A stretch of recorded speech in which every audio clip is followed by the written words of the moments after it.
Guys, we're back. And we have a new update notification for Fire Emblem Heroes. So why don't we go ahead and see what's in here. Okay, starting us off with the Ephemera codes. So we have the Summer Female Shez and the Summer Micaiah as the two 5-star manuals. I don't recall if either of them had anything really worthwhile. I mean, we could actually take a look. I should have those units in my barracks. Okay, so we want here Summer Female Shez. I actually may not even have them on hand. I might have put them away in the box because I don't think I was using them anymore. So anytime I'm not using units, I just dump them away in the box. All right, so we're looking for a Sword Cavalry. That will be the Female Shez. All right, she shouldn't be too hard to find, I don't think. All right, there's Emblem America that I pulled on the Burger King banner. By the way, I got killed on Burger King's banner. So this is Summer Shez's kit here. We have Lull, Speed and Defense 4, and Attack and Defense Menace. Yeah, we ain't really winning any awards with those passives. I guess Lull, Speed and Defense 4 is cool to get on an Ephemera code, but it's not really meta. And it's certainly not meta considering the fact that we now have access to Lull Echo if you want a Lull skill that badly. All right, and then for Micaiah, she's a colorless tome, so let's see where she is. All right, right over here. So attack and res catch 4, and then she doesn't have Hone Cavalry. I gave her that.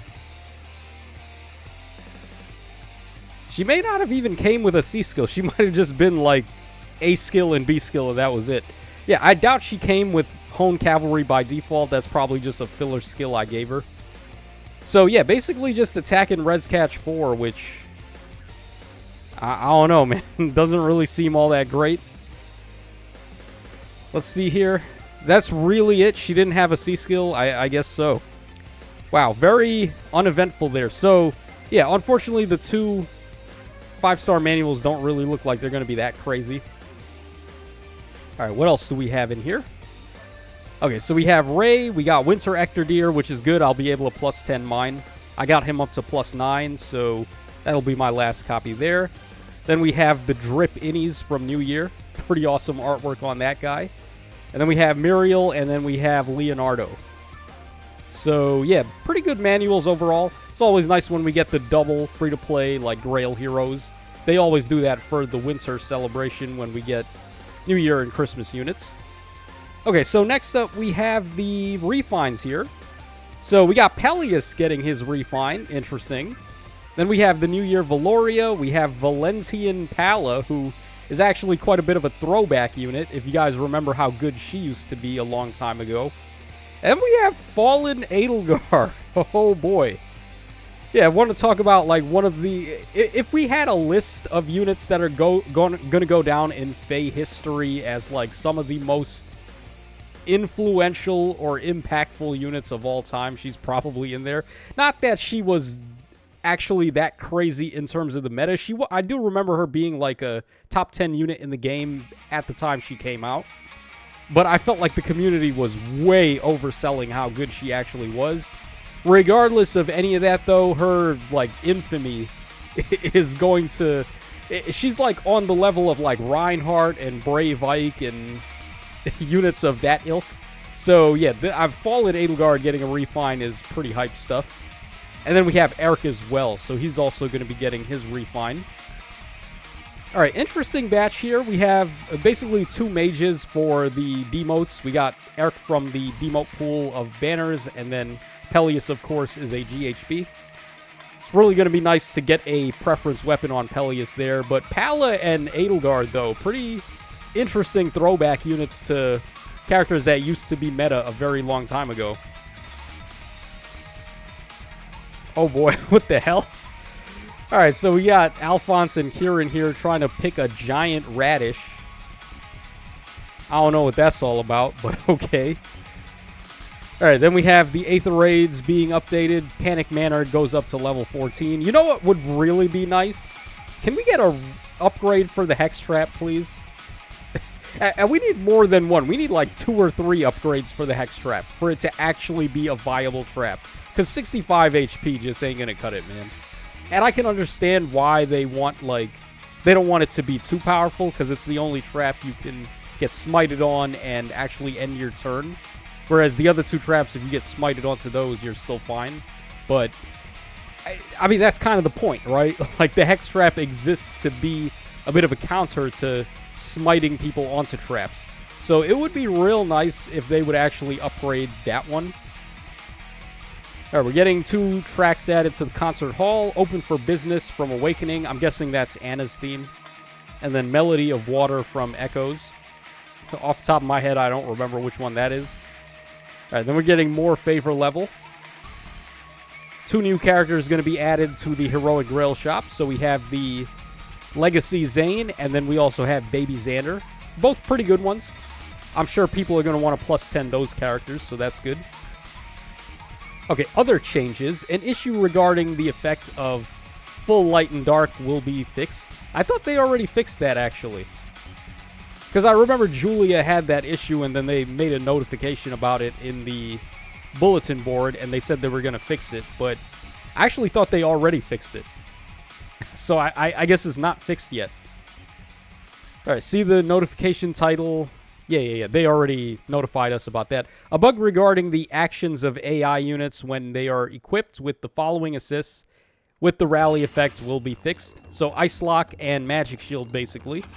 Currently, under certain circumstances, an AI unit may be unable to use the above assist skill on an ally before that ally has battled. As a result, that ally will not start the battle with an active rally effect from the AI unit's assist skill.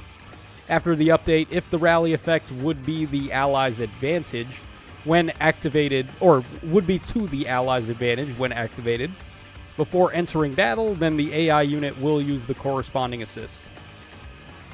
Okay. I mean, it's not really like a big change, but I guess it's a change nonetheless.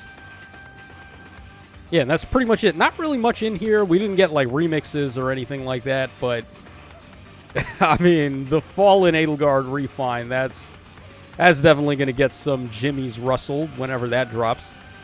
As far as how good it's going to be, like, that's going to be another topic of debate.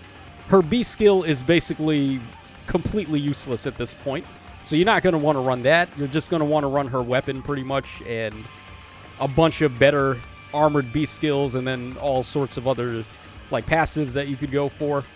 As far as predictions go, what she's going to do, she already has an extra action in her weapon. Or is that, hold on, is that on her weapon or is that in her B skill? Yeah, by the way, this is how I did on the Burger King banner. I went up to 25 summons because that was all the orbs I had, and did not get them. So, RIP. But where's Fallen Edelgard? I'm going to have to really look for her. Yeah, when's the last time I ever used that unit? It's been a hot minute.